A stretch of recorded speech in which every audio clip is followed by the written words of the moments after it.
uncompromising racing, with Alberts and Hunter taking line honours. Vehicle and asset finance from ABSA. Going the extra finance from ABSA. Going off the beaten track to find solutions. The sixth round of the ABSA Off-Road Championship, the Ford Motorrad 400 in the Limpopo province, continues, and the prologue was tough. So it was quite rough today. There's was pieces that was very, very rough. Especially the dongas was quite deep, because with the bakkie you can't actually see. You think you're in the donga, and then you put foot, and then all of a sudden, yes, it still goes down. So it's very, very deep, and there was some ravines that was a little deep, but I think we went. I've tried to push it today. But then so did the leader, who thought it was longer than it really was. It was quite nice, smooth, but it was very, very difficult to look for the roads, because there was no roads. You know, we were first on the road, and I must say it was concentrating the whole 50 kilometers. We had to concentrate so hard to stay on the route, you know. So, but it went very well for us, I think, for being first on the road. But I think some of the guys behind us is probably going to beat our time, because there's going to be tracks. Do you think it's going to be a problem tomorrow finding the route? I don't really think so. I think the first 5 guys that's going to run tomorrow in the front is probably going to battle on the first lap, you know, but the second lap you're going to do the same route. So on the second lap it will be like a highway. So I think the guys that's running in the first 2 or 3 is probably going to be a little bit slower tomorrow, you know, than today. For Ford, there was a new old face. Marcel Trethry was back in the big Ford SP with Brandon Harkis. I'm very pleased to be back. The Ford is fantastic. We had a brilliant run. Just handles beautifully in the corners. Brandon's driving exceptionally well. And yeah, we're very happy with how things are going so far. So you've been with Brandon before, so you get along well in the car? Yes, we get along very well. You know, he concentrates on the driving, I concentrate on the navigating, and yeah, we work well as a team. For Bevan Bertolt and Robin Houghton in the Castrol Toyota, the communication problem in the cockpit hampered their progress. Disappointing. We had a problem with our intercom about 5 kilometers in, and without communication on such a tricky route, a lot of cutbacks, a lot of turns, just made it very difficult. Obviously we used hand signals, but it's not quite the same. You can't give the driver detailed information. Speaking to other co-drivers, it looks as though for the first loop, at least tomorrow, you're going to have your work cut out.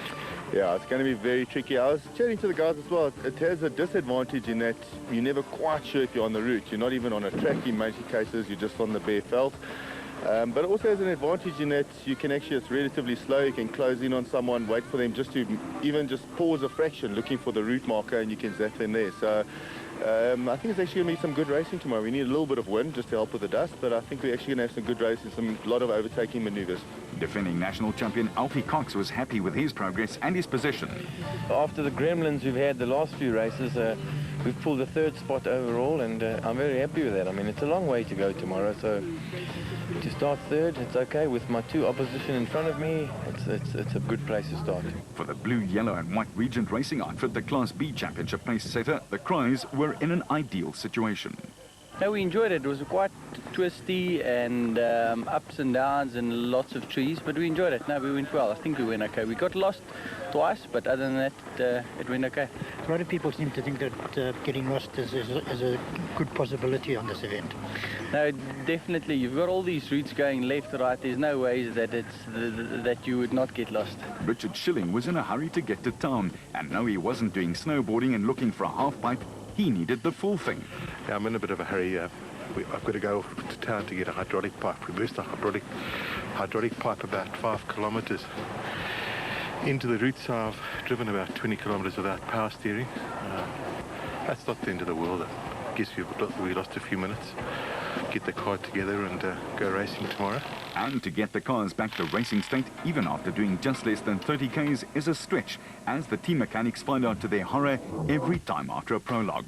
But as the Limpopo sun raised its sunny face to Saturday morning, the steeds and their jockeys were all ready and raring to go, to once again do battle with the earth and her surprising humps, bumps, curves and twists and turns. The unexpected, and thus expecting it most of the time. But mostly they were hoping for wind, so that the dust would be blown away on the day. For others, there were some very big frustrations. It's a bit frustrating. Yesterday we stopped the time trial, we heard a slight ticking noise, and I was hoping it was exhaust noise, but unfortunately when we opened the engine, some of the hardenings come off the camshaft, which is not good. And unfortunately, we didn't have a spare, so we didn't have to park the car. But frustrating, like I say. You know, with Duncan being so far back, us being in third place, you know, it was a good chance for the championship. And but that's racing. You know, I've raced many races before that I've got lucky, and some that I've lost out on, and it's just one of those things. You know, and it's unfortunate it's this time of the year, but you know, what can we say? It's just one of those things that can happen to anybody. So Harkus and 3 sidelined after just 26 Ks. But everyone has their battle stories to tell, some better than others. Everything runs smooth for a change there. You know, normally we had a little bit of vehicles here and there, but it went very well. We were pushing quite hard. But remember, that's only the time trial. Today is actually the race, and it's going to be tough, and the positions are very, very close there, so it's going to be very competitive. And that's the beauty of what the ABSA Championships have achieved over the last 5 seasons. The quality of the racing has improved. We're going to go and have a good one, eh? Go and have a good race today, and hopefully it comes out well at the other end. We won it last year, hopefully we can do the same again this year.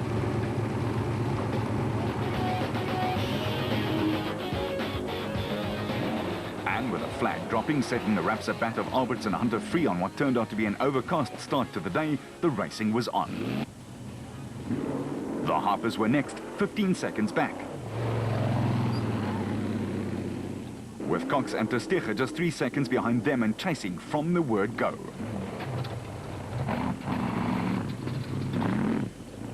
And the 2006 Special Class winner, Gary Berthold, was giving it stick from the start too. The leaders had 6 of the 1 and half a dozen of the other scenario. They were the first on a brand new route, thus cutting trail for the rest, but they were without any dust ahead of them. So what was easier?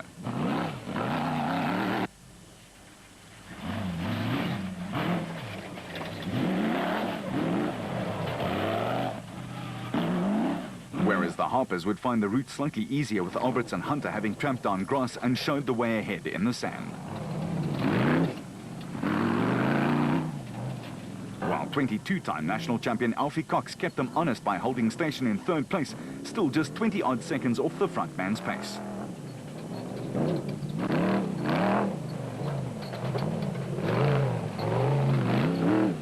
The Atlas Copco bat of Berthold and Minute was impressive, and the mechanics sorted out their misfire that hampered them slightly on the time trial.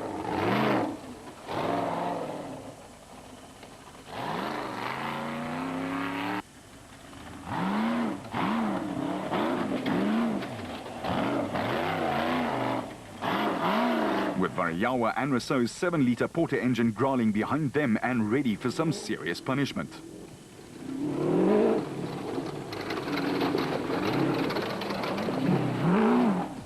Hutchison and Bergman were in a hurry, chasing the Total Motorsport team's dust and closing the gap.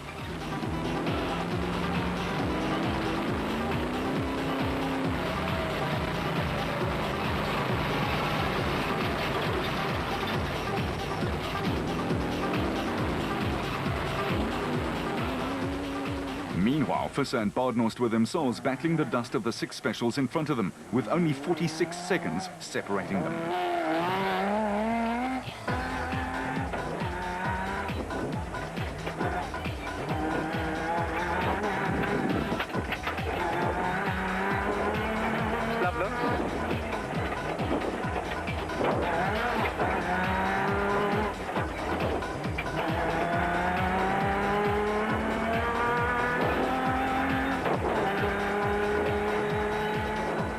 Some spectators had a real bird's-eye view as Matthews and Smith sped by underneath them after 40-odd Ks of racing, and their bat was sounding particularly throaty early in the morning.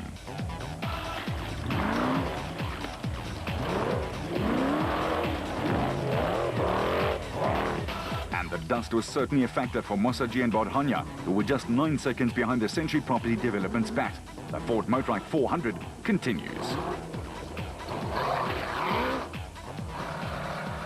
Vehicle and asset finance from ABSA. Overcoming all finance from ABSA. Going the extra mile to get you financed. Almost halfway through the first loop of 200 kilometers and on the way to the designated service point back at Moropa Casino, Krobler and Jordan were flooring it.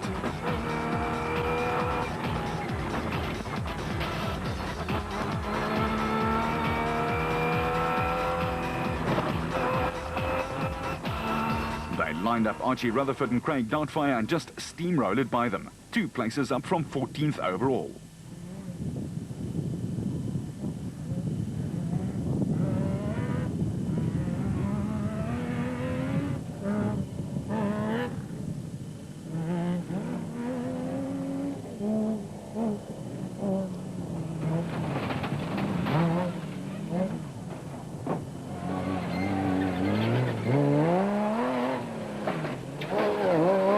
The Atlas Copco lads could only shake their heads at the burly multiple champion.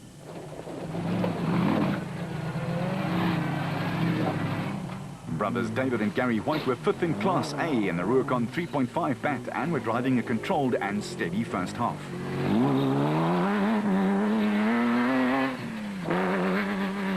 The desert stretches were tough and the sun was starting to burn off cloud as the drivers and navs were starting to find out.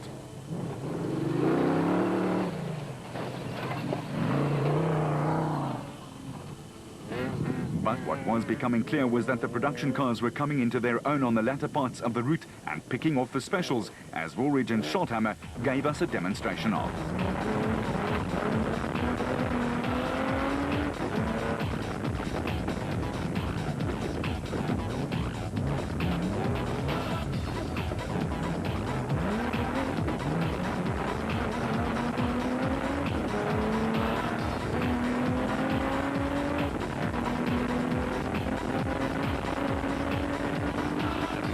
Closing in on target.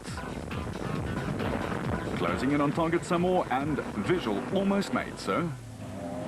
The Besaidnotes were still leading Class B handily, but had to keep their wits about them as the production cars started closing in on them. Grenier and Birkin were also very steady, but Grenier admitted that he didn't enjoy the route very much as he is wont to enjoy the faster, flatter rides more.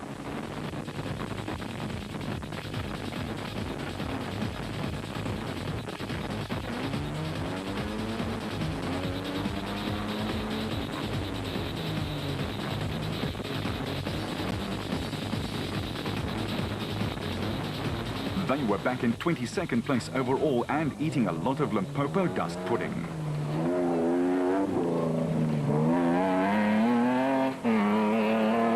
The Raysonics outfit, Labuschagne and Gerber, were being hauled in by the Cries, who'd made a huge surge up the order. They picked up 3 places already. With the Micra and Excel dealer team Toyota of Hichu and Jaap de Bruin also enjoying the technical nature of the tough route. Tollefson and Evans, winners of the African Heritage Cross Country in East London, were next through. After starting 25th, the Norwegian and English duo was skiving through the field. While local lads, the Duplessis and their BB Auto Nissan hardbody, were showing that they know this part of the world very well. De Bruin and Brits were flying the flag for Rubicon in Class B and were holding station in 3rd place. With Van Tonde and Guapa and the Unifreight Ford Ranger going solidly enough in the SP class. And Bertolt and Houghton chasing them with all they had, but they'd lost their screamer and hooter and had even more drama coming. And Duncan Foss and Richard Leek were also not exactly having a great time, just being strangely off the pace. Van Tonde and Guapa were amazed to see the Castrol Toyota come from left field, literally.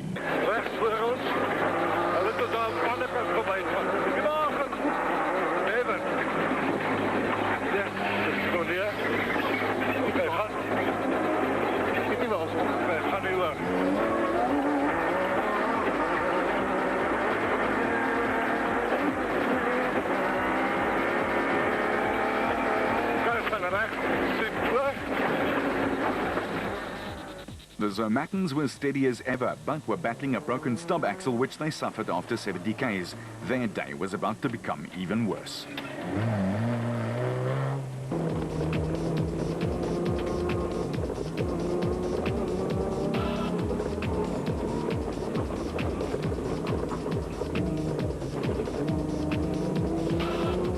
Unfortunately, it hampered him so much that they had to call it quits. Dalmas pair Ramon Besaidnout and Stefan Locke and their Toyota were having a solid day and enjoying the rough and tough stuff. With Class S leaders Gosler and Carolyn making that Porsche engine of theirs scream as they battled their race go along.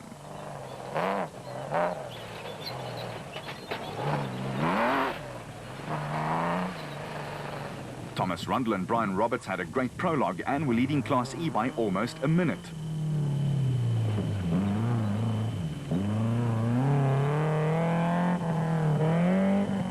With the Weichelts, Cliff and Louis just inside the top 40 in their Toyota with its distinctive logo on the bonnet.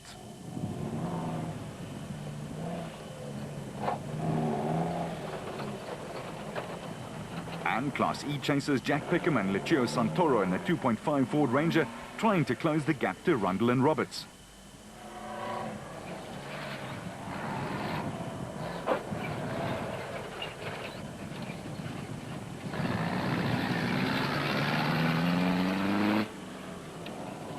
Up at the front though, and with less than 100 k's to go, Alfie Cox had mustered